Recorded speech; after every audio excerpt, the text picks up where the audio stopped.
لا إله إلا الله وحده لا شريك له ونشهد أن سيدنا ونبينا ومولانا محمد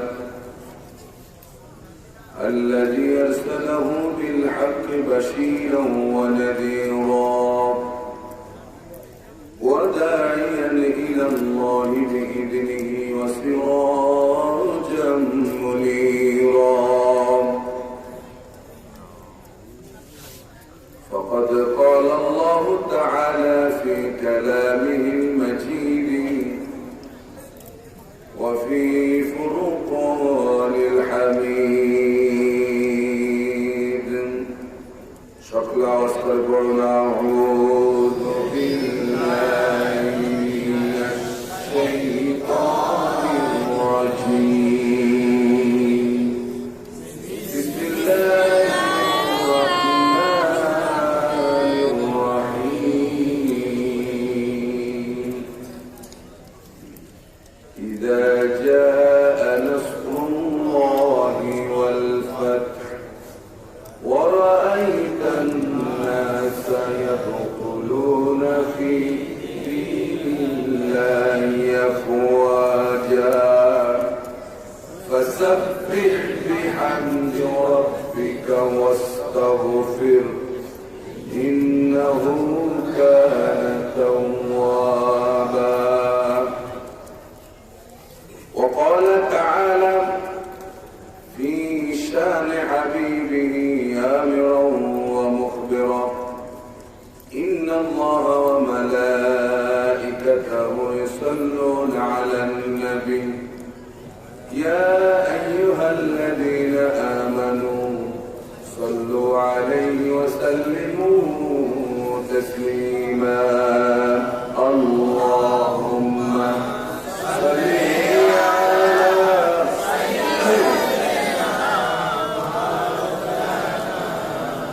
وعلى آل سيدنا بلغ العلا بكماله كشف الدجى بجماله حسنت جميع خصاله صلوا عليه وآله سلموا يا قوم صلوا على صدر الأمين مصطفى ما جاء إلا رحمة للعالمين. أما بعد دعوات বলতে হবে আমাদের মালিককে আজকে যে আইয়ুবপুরে মাহফিল হচ্ছে আল্লাহ দেখছেন তো নাকি? আল্লাহ দেখছেন না? আপনারা যে আওয়াজ দিবেন এই আওয়াজটাও আল্লাহ পাক দেখবে, ঠিক না? এজন্য আওয়াজ হবে মুসলমানের মতো, ঠিক কি না? কারণ মুসলমানের ঈমান যত দুর্বল হচ্ছে কাফের মুশরিক রাম বাম আর ওই যে নতুন পাগল টাকলা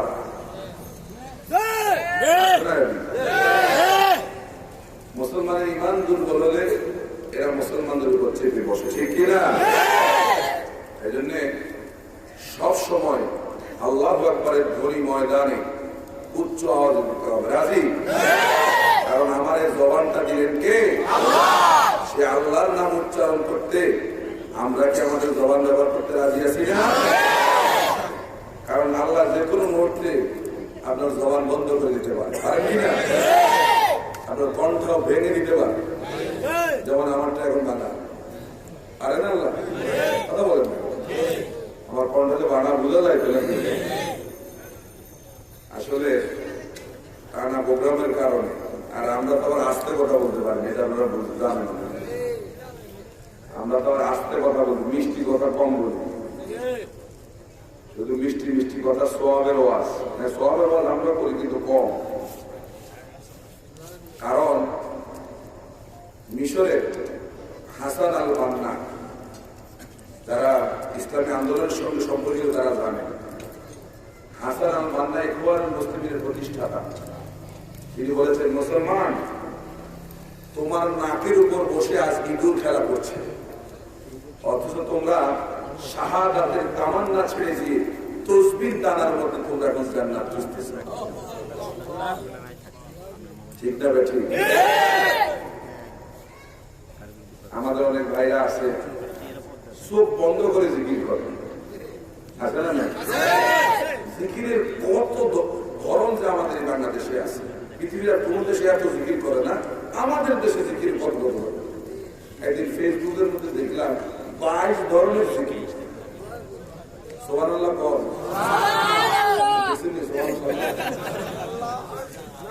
হুজুর যেখানে বলবে সেখানে বলতে হবে নাকি? বুঝে হলে সুবহানাল্লাহ করে। প্রযুক্তির কারণে আমরা অনেক কিছু এখন দেখতে পাই, ঠিক কি না? পীর সাহেব নাম নিলাম না, আমাদের কাছে দাঁড়ায় জিকির করতেছে, দূর থেকে মুরিদ দৌড়ে আসা পীর সাহেবের কান্দের উপরে মুরিদ নাচে। এরকম জিকির আমাদের দেশে নাই। পীর সাহেবের সামনে থেকে মাইক সরায় দেয়, মাইক একদিকে, পীর সাহেব একদিকে, মুরিদ আরেকদিকে। কে বলেছে তোমার এই জিকির করতে? আল্লাহ রাসূল এরকম জিকির করছে? এরকম জিকির করছে? একটা হাদিস দেখান তো যে রাসূল জিকির না, রাসূল কথা বলতেছেন, কোন সাহাবী আয়েশা রাসূলের কাঁধের উপর উঠে নাচছে, একটা হাদিস দেখানো যাবে? খেয়াল করে দেখেন, আল্লাহর নবী একদিন এক মজলিসে আল্লাহর নবী কথা বলতেছেন, সাহাবায়ে কেরাম কথা বলতেছে। এমন সময় সাহাবীদের কথা গলার আওয়াজ আল্লাহর নবীর গলার আওয়াজের উপর উঠে গেছে। আল্লাহ পাক এতটুকু পর্যন্ত বরদাস্ত করেন নাই, জিবরাইল পাঠায় দিলেন, ওহী নাযিল হয়ে গেল। ইয়া আইয়ুহাল্লাযীনা আমানু লা তারফাউ আসওয়াতাকুম ফাওকা সাওতিন নবী। আল্লাহ রাব্বুল আলামিন বলেন, ওহে ঈমানদাররা শোনো, তোমাদের গলার আওয়াজ যেন আমার নবীর গলার আওয়াজের উপর যেন উঠে না যায়। যদি উঠে যায়, আত্তাহাবাতা আমালুকুম, তোমাদের সারা জীবনের আমল বরবাদ করে দেবে। কথা কার? আয়াত নাযিল হলো ১,৫০০ বছর আগে, কিন্তু হুকুম থাকবে কিয়ামত পর্যন্ত। এইজন্য মুফাসসিরিনে কেরাম বলেন, কোন আলেম যখন কোন মজলিসে কথা বলেন, সাধারণ মানুষ সেখানে চুপ হয়ে থাকা লাগবে, চুপ করে শুনতে হবে আলেম কি বলে।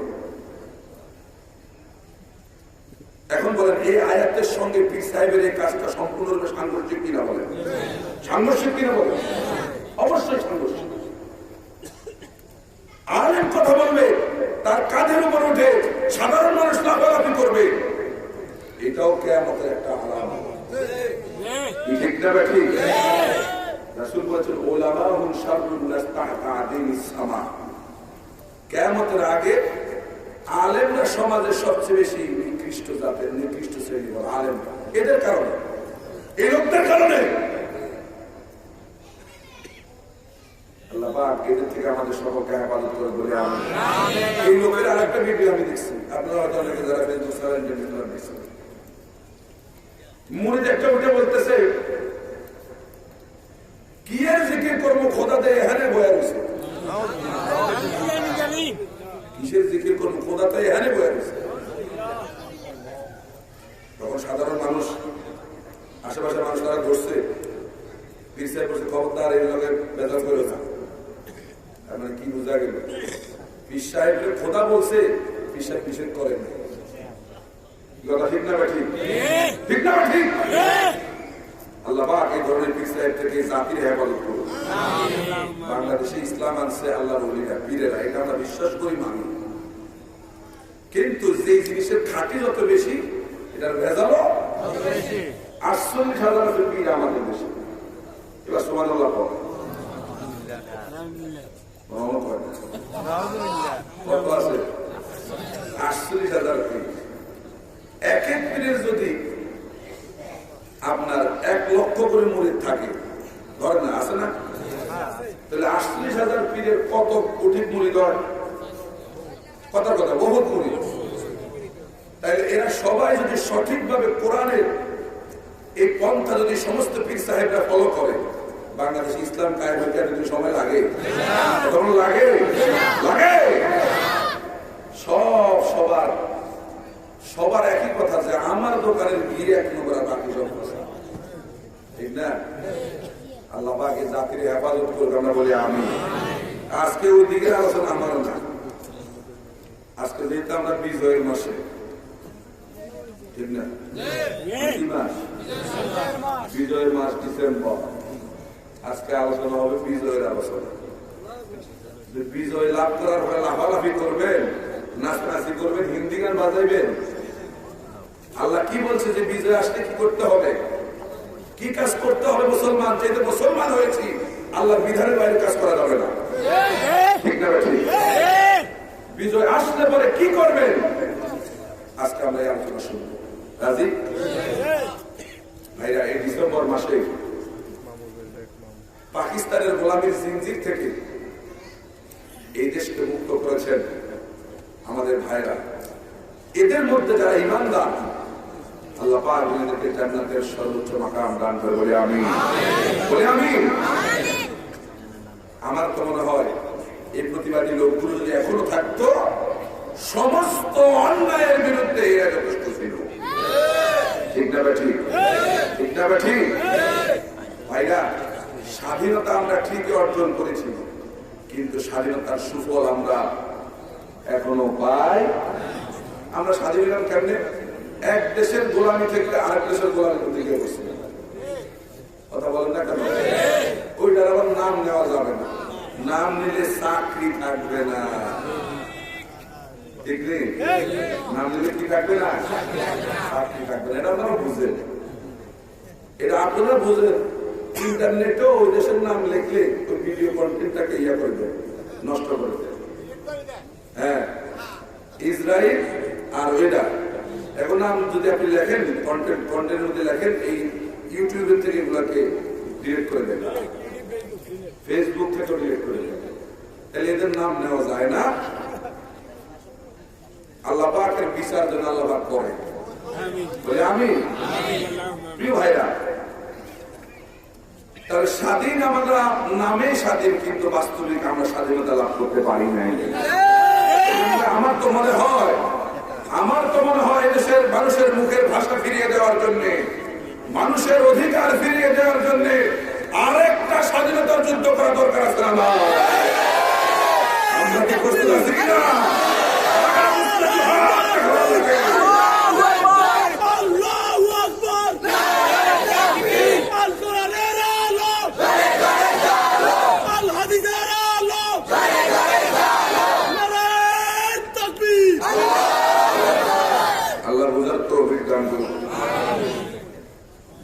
তাহলে আল্লাহ পাক আজকের মাহফিলে আমাদেরকে এনেছেন, আমরা সেই আল্লাহর শুকরিয়া আদায় করি।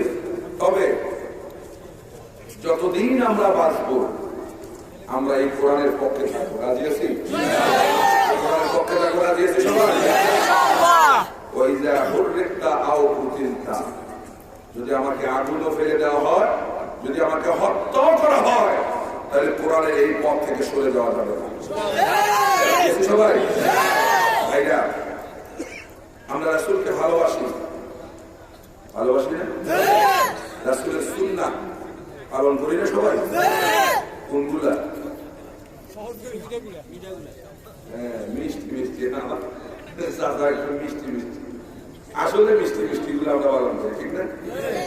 রাসূলের সুন্নাহ দুই ভাগে বিভক্ত, কিছু আছে কঠিন, কিছু আছে সহজ। আমরা কিন্তু কঠিনের মধ্যে নাই, আমরা আছি কদু খাওয়া সুন্নত, মধু খাওয়া সুন্নত, খাবারের পরে কাইলুলা করা সুন্নত, আরেকজনের বাড়িতে দাওয়াত খাওয়া সুন্নত, মিষ্টি খাওয়া সুন্নত, নিজের বাড়িতে দাওয়াত দেওয়া সুন্নত। এটা একটু আহত অবস্থায় আছে, নিজের বাড়িতে দাওয়াত দেওয়া সুন্নত, এটা একটু কি কোন অবস্থায় আছে? নিয়ত এখনো হয় নাই। তাহলে সহজ আছে যেখানে আমরা আছি, কঠিন নাই যেখানে, কঠিন আছে যেখানে আমরা একজন নাই যেখানে। আল্লাহ পাক কঠিন সহজ সুন্নত গুলো যেভাবে আমরা পালন করি, কঠিন সুন্নত গুলো পালন করার তৌফিক দান করে, বলে আমিন। কঠিন সুন্নত হচ্ছে তায়েফের ময়দানে রক্ত ঝরানো, কঠিন সুন্নত হচ্ছে বহুদের প্রান্তরে তার দান মোবারক শহীদ হওয়া। আর আমাদের জন্য আসলে সেই সুন্নত হচ্ছে আল্লাহর দ্বীন কায়েমের জন্য যদি মিছিলে ডাক দেওয়া হয়, যদি গুলিবর্ষণ হবে এমন চিন্তা থাকে, সেই মিছিলে আমার সবার আগে শামিল হয়ে যেতে হবে। ঠিক না ভাই? ঠিক। আর সহজ পালন করবো, কঠিন। এখন রাসূল বলেন মান আহইয়া সুন্নতি ইনদা ফাসাদি উম্মতি ফালাহু আজরু মিয়াতি শাহীদ। অদূর ভবিষ্যতে আমার উম্মতরা যখন ফিতনা ফাসাদের মধ্যে লিপ্ত হয়ে যাবে, চতুর্দিকে ফিতনা, এই সময়টা বোধহয় এখনো আসে নাই। ফিতনা, নারীর ফিতনা, সিনেমার ফিতনা, দাজ্জাল আসার আগে তার ফিতনা। মোবাইল আমাদের সকলের পকেটে আছে।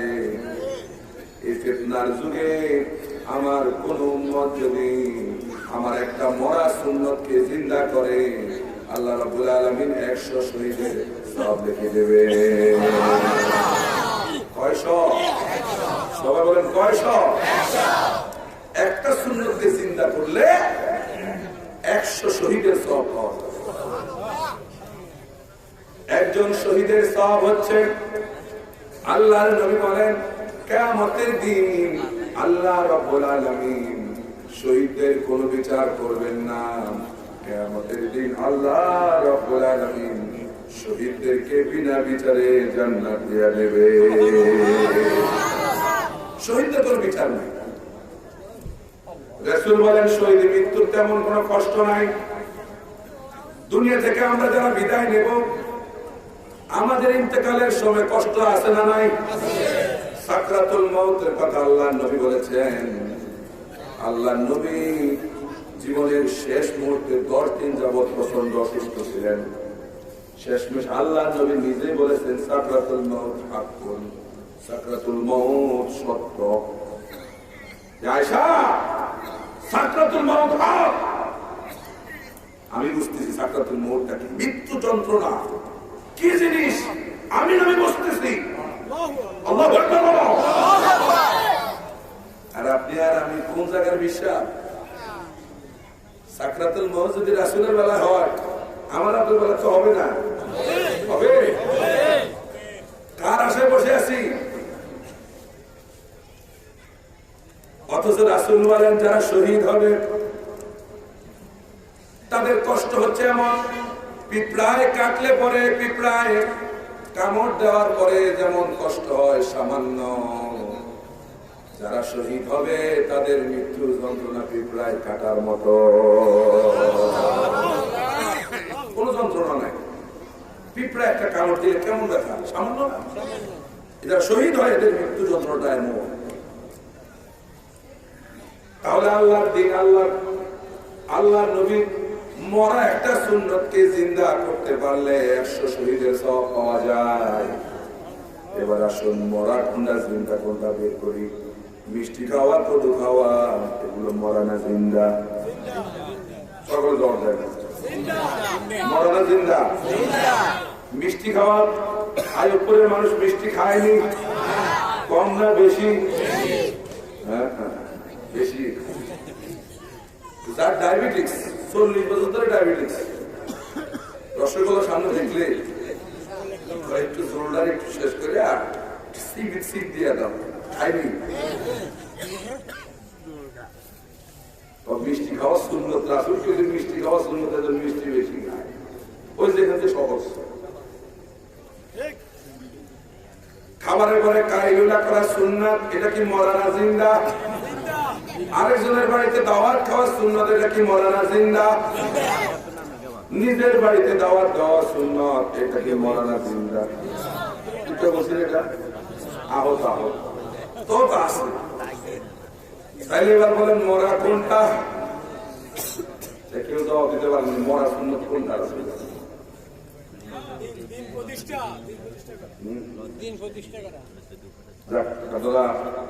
জবাব দিতে পারলেন না, আমি বলি আল্লাহর নবী বিশ্ব নবী মুহাম্মদুর রাসূলুল্লাহ সাল্লাল্লাহু আলাইহি সাল্লাম মক্কা থেকে মদিনায় হিজরতের পর একদিন দুই দিন নয়, 1 বছর 2 বছর নয়, কমপক্ষে 10 বছর আল্লাহর নবী কোরআন দিয়ে দেশ চালিয়েছে। মিথ্যা বললাম না সত্য? ভুল বললাম না? আল্লাহর নবী 10 বছরে কোরআন দিয়ে দেশ চালিয়েছে। এই জন্য রাসূলের জীবনের শ্রেষ্ঠ সুন্নত হচ্ছে কোরআন দিয়ে দেশ চালানো, ঠিক কিনা? অথচ খেয়াল করে দেখেন, স্বাধীনতার আজকে 50 বছর হয়ে গেছে, 1 সেকেন্ডের জন্য আমাদের এই দেশে কোরআন দিয়ে দেশ চলে না। রাসূল বললেন, মান আহইয়া সুন্নতি ইনদা ফাসাদি উম্মতি ফালাহু আজরু মিয়াতি শাহীদ। যে ব্যক্তি ফিতনা ফাসাদের জামানায় আমার একটা মরা সুন্নতকে যে জিন্দা করবে, তার আমলনামায় 100 শহীদের সওয়াব লিখে দেওয়া হবে। তাহলে রাসূলের জীবনের শ্রেষ্ঠ সুন্নত কোরআন দিয়ে দেশ চালানো। এই সুন্নতকে জিন্দা করতে আমরা রাজি আছি কিনা বলেন? আমরা রাজি আছি কিনা বলেন? প্রিয় ভাইরা আমার, আপনি হয়তো বলবেন যে হুজুর, আমার একার দ্বারা কি সম্ভব নাকি 56,000 বর্গ কিলোমিটারের এই দেশে কোরআন দিয়ে দেশ চালানো, প্রতিষ্ঠিত করা, এটা কি আমার দ্বারা সম্ভব হবে নাকি? প্রিয় ভাইরা আমার, 56,000 বর্গ কিলোমিটারে কোরআন প্রতিষ্ঠিত করতে না পারলে আপনি কিন্তু আপনার 3.5 হাত বডির মধ্যে কোরআন প্রতিষ্ঠিত করতে পারবেন। কারণ আপনার বডি আপনার আইন মানেনি।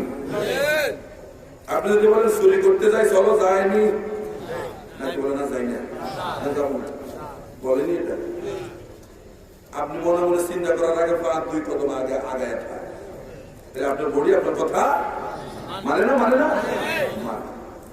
এই জন্য 56,000 বর্গ কিলোমিটারে কোরআন প্রতিষ্ঠিত করার আগে আপনি আপনার 3.5 হাত বডির মধ্যে আগে কোরআন প্রতিষ্ঠিত করবেন, ঠিক কিনা? আপনি যখন নিজের বডির মধ্যে কোরআন প্রতিষ্ঠিত করবেন, কেমনে প্রতিষ্ঠিত করবেন? বডিতে এমন ভাবে প্রতিষ্ঠিত করতে হবে যে আমার এ বডি কোনদিন হারাম খাবে না। করতে পারবেন? আমার এ বডি কোনদিন সুদের সঙ্গে সম্পর্কিত হবে না। এটা আসতে বললে আসেননি, আমার মধ্যে সুদ আসেনি, আইপুরেও সুদ আছে। আমি আইপুরে একটু অন্যরকম ভিন্ন চোখে দেখি, তাইলে আর বাংলাদেশের কোন জায়গা আর বাকি নেই। আইপুরে যখন সুদ আছে, তাহলে আর কোন জায়গা বাকি দেখছেন? মারাত্মক এক অপরাধ আমরা খেল তামাশা মনে করি সুদটাকে, ঠিক না ভাই? সুদটাকে আমরা খেল তামাশা মনে করি, অথচ সুদের সর্বনিম্ন শাস্তি হচ্ছে আপন মায়ের সঙ্গে জেনা করলে যে অপরাধ, এই অপরাধটা তাইলে আপনি প্রতিদিন সুদের টাকা নিচ্ছেন আর আপন মায়ের সঙ্গে জেনা করতেছেন। একবার চিন্তা করেন না, একবার চিন্তা হইলে আপনার ভূমি আসবে সুদের উপর, ঠিক না? ঠিক। এই জন্য আমি বলি, হালালে বরকত, হারামে কোনদিন বরকত। কুকুরের বাচ্চা বছরে 7 থেকে 8টা জন্ম দেয়, ঠিক না? ঠিক। কুকুর হালাল না হারাম? বছর শেষ হওয়ার পরে বাচ্চা একটা খুঁজে পাওয়া যায় না। আর গরুর বাচ্চা বছরে দেয় কয়টা? গরুর গোশত হালাল না হারাম? কোরবানির সময় আমাদের দেশে 70 থেকে 80 লক্ষ গরু কোরবানি হয়। আর প্রতিদিন আপনাদের চন্দ্রগঞ্জ বাজারে গরু জবা হয়নি কয়টা? অনেকগুলো হয় না? 10 গুলো। চন্দ্রগঞ্জ বাজারে 10টা হয়, এবার সারা বাংলাদেশে চিন্তা করে কয়টা প্রতিদিন জব হচ্ছে। কোন কসাইকে এসে বলছে যে ভাই গরু পাই না, এই জন্য জবা করতে পারি। হালালে বরকত দিলেন কে? আর হারামে বরকত বরকত যে নাই আরো বোঝেন। যিনি সুদি কারবারি করেন মাস শেষে এটার হেরা কোন মুনাফা, মুনাফা কোন শব্দের কোন জায়গায় কয়টা মুনাফা? আবার তো কিস্তিও রাত হইলে কিস্তি মাস শেষে ধরেন 30,000 টাকা সুদের থেকে আসছে, তার যুবক ছেলে এই সুদের পয়সা দিয়ে পালসার হুন্ডা একটা কিনে দিছে। বাবা কি হুন্ডা? আর কি কি আছে না? অ্যাপসেট, টিভিএস, আর কার কার সোসাইটি শুনি হিরো, হিরো এখন ঘুরে চালায়। হ্যাঁ, আর যুবকরা এখন দামি দামি পালসার তো মনে দাম কমে গেছে, কেটিএম এইভাবে করে নিজের ছেলেরা হুন্ডা কিনে দিচ্ছে। হুন্ডা কথা বুঝেন নাই? ছেলে বাবার গলার মধ্যে ছুরি ধরছে, ধরেনি। যারা সুদিকার বাড়ি তাদের অবস্থা এমনই হয়। এখন বয়স ছেলের হুন্ডা একটা কিনে দিচ্ছে। এখন ছেলে হুন্ডা চালায়, সিপা চাপা রোডে আস্তে আস্তে চালায়, কিন্তু যখন সে হাইওয়ে রোডের মধ্যে ওঠে হুন্ডার স্পিড এমন জোরে দেয় মনে হয় যেন বাদশা আসে, ঠিক না? আর চুল হইলো বড় বড়, চুলের কোন ফাঁকা মারে, দেখছেন নি আপনারা? এরপরে এই হুন্ডা নিয়ে এমন ভাবে যায় আর কন্ট্রোল করতে পারে না, ওই রেন্ডে করে গাছের মধ্যে দেয়নি। মাসে মাসে কত? 30,000। কত? মাইতি হসপিটালে নিয়ে গেছে প্রাইভেট, 1 লাখ তো লাগবে স্বাভাবিক। কামাইছে 30, কিন্তু খোয়াইছে কত? এটা কে করেন? কে করেন? আরামে কোনদিন বরকত। অথবা মেয়েটা পুকুরের ঘাটে গেছে, মেয়ে গোসল করার জন্য গেল অথবা ওযু করার জন্য গেছে, পুকুরের গাটলা হলো পিছল, পা দেওয়ার সঙ্গে সঙ্গে সিধে মাজা 30,000 বা 40,000 লাগে গেছে। খেয়াল করে দেখবেন যারা সুদি কারবারি করে এদের মুখের মধ্যে কোনোদিন হাসি ফোটে না। কেন হাসি নাই? কারণ তার গোটা শরীরটাই হারাম, ঠিক না? এই ধরনের মানুষগুলো শেষ বয়সে আল্লাহকে ধরার চেষ্টা করে। এলাকার ইমাম সাহেবের পরামর্শে হজের নিয়ত করেছে, এইবার হজে যাবে, নিয়ত করে, হজের নিয়ত করে ইহরামের কাপড় পরে জেদ্দা বিমানবন্দরে যখন পা রাখলো, পা রেখে বলতেছে লাব্বাইক আল্লাহুম্মা লাব্বাইক লাব্বাইক লা শারীকা লাক লাব্বাইক ইন্নাল হামদা ওয়ান নি'মাতা লাক ওয়াল মুলক লা শারীকা লাক। বলে কি বলে না? এই লোকটা বলে লাব্বাইক, আল্লাহ আমি হাজির, আল্লাহ আমি হাজির, আল্লাহ আমি হাজির। মনে হয় যেন গায়েব থেকে আওয়াজ আসে, লা লাব্বাইকা ওয়ালা সাদাইক। তোমার কোন উপস্থিতি আমি গ্রহণ করলাম, তোমার কোন উপস্থিতি আমি গ্রহণ করলাম। একটু চিন্তা করেন, লোকটা বলতেছে আল্লাহ আমি হাজির, আল্লাহ বলে তোমার কোন উপস্থিতি আমি গ্রহণ করলাম না।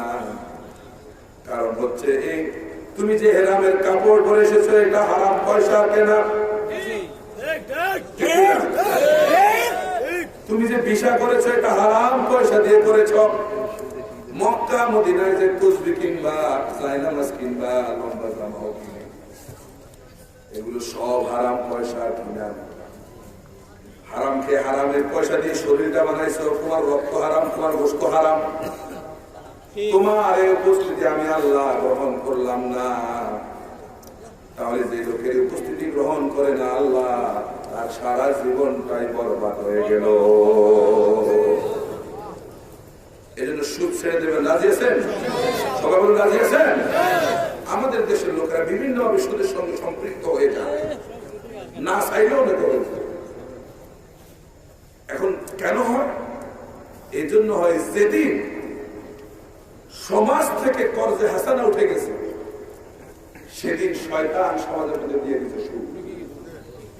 আল্লাহ দিলেন কর্জে হাসানা টাকা, শয়তানের বানিয়েছে কি সুদ। এখন এই আয়ুবের একটা সমাজ, এই সমাজকে যদি আপনি বাঁচাতে চান, তাহলে এলাকার যারা ভালো মানুষ সবাই মিলে একটা কর্জে হাসানা বোর্ড আপনার প্রতিষ্ঠিত করতে হবে, ঠিক কিনা? যাতে করে মানুষ সুদের কাছে না যায়, কর্জে হাসানা বোর্ড থেকে সাহায্য নিয়ে ব্যবসা বাণিজ্য করে স্বাবলম্বী হতে পারে। কর্জে হাসানা হচ্ছে আপনি দিলেন, এখান থেকে কিছু টাকা নিলে, ব্যবসা করলেন, আবার টাকা ফিরে দিলেন, এটা হলো কর্জে হাসানা। এটা কি আসেন সমাজে? এখন কেউ কারো 2 পয়সা হালাত দেয় না, আল্লাহ পাক আমাদেরকে এই সমস্ত বিপদ আপদ থেকে হেফাজত করে। আমরা বলি আমিন। প্রিয় ভাইরা, আমি আপনাদের সামনে কোরআনুল কারীমের একটা সূরা তেলাওয়াত করেছি, এর উপর ভিত্তি করে বিজয়ের মাসে আমাদের কি করণীয় সেই বিষয়ে আমরা কথা বলবো। আল্লাহ তৌফিক দান করে, বলি আমিন। আল্লাহ বলেন, ইযা জাআ নাসরুল্লাহি ওয়াল ফাতহ ওয়া রাআইতান নাসা ইয়াদখুলুনা ফি দীনিল্লাহি আফওয়াজা ফাসাব্বিহ বিহামদি রাব্বিকা ওয়াস্তাগফির ইন্নাহু কানা তাওয়াবা। কোরআনুল কারীমের 110 নম্বর সূরা। এই সূরা আয়াত আছে 3টি, শব্দ হলো 19টি, আর বর্ণ হলো 79টি। রাসূল কারীম সাল্লাল্লাহু আলাইহি ওয়াসাল্লামের মাদানী জীবনে নাযিল হয়েছে। এজন্য তাফসীরের ভাষা সূরাকে মাদানী সূরা বলে। এই সূরাটি হচ্ছে রাসূলের জীবনের সর্বশেষ পূর্ণাঙ্গ সূরা, সর্বশেষ পূর্ণাঙ্গ সূরা। এরপরে আর পূর্ণাঙ্গ সূরা নাযিল হয় নাই। ইবনে আব্বাস রাদিয়াল্লাহু তাআলা আনহুকে একবার হযরত ওমর এক মজলিসের মধ্যে রাখলেন, এখানে সব মুরব্বীরা।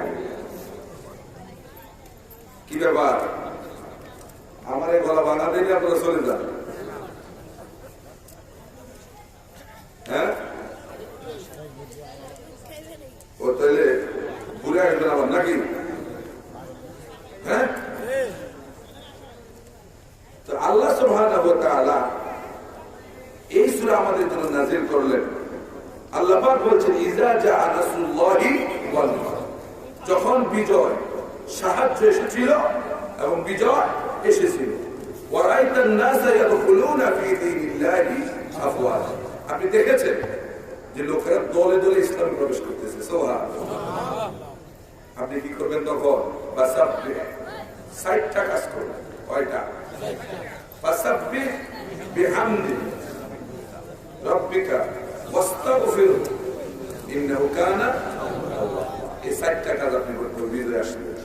এখন যেহেতু বিজয়ের মাস, আমরা কাজ করবো কয়টা? 4টা। দেখেন, রাসূল সাল্লাল্লাহু আলাইহি ওয়াসাল্লাম মক্কা থেকে বের হলে হিজরতের রাতে একা বাড়িছে না সঙ্গে এক লোক আছিল? একা একা, কিন্তু আবু বকর ছিলেন সঙ্গে। আবু বকর রাদিয়াল্লাহু তাআলা আনহু এবং তার একটা কর্মচারী ছিল। আল্লাহ রাসূল বের হলেন, মক্কা থেকে বের হয়ে যাবেন। ওই রাতে কাফের মুশরিকরা দারুন নদওয়ার বৈঠকে রাসূলকে হত্যার সিদ্ধান্ত নিয়ে ফেলেছে। কিন্তু আল্লাহ রাসূলকে যদি আল্লাহ পাক রক্ষা করেন, পৃথিবীর কোন মানুষ তার কোনো ক্ষতি করতে পারবে না। আল্লাহ বলেন, আল্লাহু ইয়াসিমুকা মিনান নাস, আল্লাহ তোমাকে মানুষের সমস্ত রোষানল থেকে হেফাজত করবেন কে? এজন্য ভাইরা আমার, আমি যেদিন এই কোরআনের আয়াতটা যেদিন পড়লাম, সেদিন থেকে ভরসা করি আল্লাহর উপর, আল্লাহর উপর ভরসা করে ময়দানে কথা বলি, যা হবার হেফাজত করবে কে? ভাইরা আমার, জীবনের শেষ মুহূর্ত পর্যন্ত হকের উপর থাকা লাগবে। যারা হকের উপর থাকে তাদেরকে রক্ষা করেন কে? আল্লাহর নবীও তার শেষ মুহূর্ত পর্যন্ত হকের উপর ছিলেন, কোনদিন বাতিলের সঙ্গে আপোষ করেন না। আল্লাহর নবী বের হয়ে গেলেন মক্কা থেকে, মদিনায় চলে গেলেন। মদিনায় গিয়ে আল্লাহর নবী ইসলামী রাষ্ট্র প্রতিষ্ঠিত করলেন। এরপরে ষষ্ঠ বছরের হিজরতের ষষ্ঠ বছরে ষষ্ঠ হিজরিতে আল্লাহ নবী হজ করার জন্য মক্কায় আসলেন, কিন্তু তাকে প্রতিবন্ধকতা সৃষ্টি করা হয়েছে, আসতে দেওয়া হয় নাই। হুদাইবিয়া নামক জায়গায় রাসূলকে আটকে দিয়েছে, জানেন তো আপনারা? সেখানে একটা সন্ধি হয়েছিল। কি সন্ধি? যদিও দেখা গেছে যে সন্ধির শর্তগুলো আপাত দৃষ্টিতে মুসলমানদের বিরুদ্ধে, কিন্তু আল্লাহ পাক এই সন্ধিকে ফাতহুল মুবিন বলেছেন। ঠিক কিনা? ফাতহুল মুবিন, স্পষ্ট বিজয়। কারণ এক বছর পরে কাফেররা এই সন্ধির শর্ত ভঙ্গ করল। ভঙ্গ করার পর এখন যখন ভঙ্গ করছে, এখন রাসূল সাল্লাল্লাহু আলাইহি ওয়াসাল্লাম বলেন, তোমাদের সঙ্গে শর্ত ভঙ্গ পুরো করে ফেলছো, আর আপোষ নাই, আর আপোষ নাই। রাসূল সাহাবায়ে কেরামদেরকে প্রস্তুতি নিতে বললেন। অষ্টম বছরে হিজরতের অষ্টম খ্রিস্টাব্দে অষ্টম হিজরিতে রাসূল সাল্লাল্লাহু আলাইহি ওয়াসাল্লাম সাহাবায়ে কেরামদেরকে প্রস্তুতি দিতে বললেন। এই ঘোষণা মদিনার বিভিন্ন প্রান্তরে ছড়িয়ে ছিটিয়ে গেছে। বিভিন্ন গোত্র থেকে লোকেরা রাসূলের সঙ্গে মক্কায় প্রবেশ করার জন্য সব পিঁপড়ার মতো চতুর্দিক থেকে লোক আসতেছে। সুবহানাল্লাহ। এখন আল্লাহর নবী মক্কায় প্রবেশ করবেন অষ্টম হিজরির 17 রমাদান। আল্লাহর নবী মক্কায় প্রবেশ করবেন। আজ আর আল্লাহর নবী একা না, সঙ্গে তার 10,000 সাহাবী। কয় হাজার সাহাবী? 10,000। মক্কা থেকে বের হয়েছে কয়জনে? 3 জনে। আর ঢুকতেছে 10,000। আল্লাহু আকবার। 10,000 সাহাবী নিয়ে ঢুকতেছে। এই সংবাদ যখন মক্কার লোকেরা পেল, কর্মী যারা আছে, কাফের মুশরিকদের কর্মী যারা আছে, নেতাদের কর্মীরা সব গিয়ে পাহাড়ের আড়ে গিয়ে বলাইল। আর নেতারা তো বলাইতে পারে না। আবু জেহেল তখন ছিল না। অন্যান্য নেতা যারা আছে এরা মসজিদে হারামের দরজার সামনে গিয়ে দাঁড়ালো। আল্লাহর নবী মসজিদে হারামে গিয়ে 2 রাকাত নামাজ আদায় করলেন। আল্লাহর নবীর সঙ্গে যে সমস্ত সাহাবায়ে কেরাম আসলেন, এদের মেজাজটা তখন এমন অবস্থায় ছিল, কারণ মক্কায় থাকাকালীন এরা কাফেররা এদের উপর অনেক অত্যাচার করেছে। এরা খাব্বাবকে মারল, খুবাইবকে আগুনের মধ্যে শুইয়ে দিল, বেলালকে উত্তপ্ত জমিনের উপর, মরুভূমির উপর বেলালকে শুইয়ে দিয়ে পাথর চাপা দিয়ে রাখলো। আজকে এই সাহাবীরা রাসূলের সঙ্গে সবার রক্ত গরম। রাসূল আজকে কাউকে হুকুম দেওয়ার কোনো প্রয়োজন নাই। আজকে চোখের ইশারা দিলে এই কাফেরদের কল্লা জমিনে পড়ে যেত। আল্লাহু আকবার। বিজয় আসলে কি করবেন আপনি? রাসূল বললেন, আমার সাহাবীরা শোনো, আমার বিনা অনুমতিতে কোন কাফেরের উপর তোমরা আক্রমণ করতে পারবে না। আল্লাহু আকবার বলেন না? আল্লাহর নবী মক্কার নেতাদেরকে বললেন, মক্কার নেতারা, তোমরা আমার কাছে কি চাও?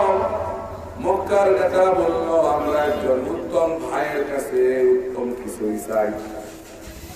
দেখতে যে অবস্থা, যারা রাসূলকে বের করে দিল, এরা এখন রাসূলের কাছে কি চায়? উত্তম। এই জন্য ভাইরা, সময় একদিন আমাদেরও আসবে, সময় একদিন আমাদেরও আসবে। সেদিন তোমরা ওই কাফের মুশরিকদের মতো তখন আমাদের কাছে বিড়ালের মতো তখন বসে বসে কাঁদবা। ঠিক না ঠিক? আমরা সেই সময়ের অপেক্ষায় আছি ইনশাআল্লাহ। এই জন্য পৃথিবীর ইতিহাস উত্তর করলে দেখা যায়, ইসলামের সঙ্গে ইসলামকে পৃথিবী থেকে মুছে দেওয়ার জন্য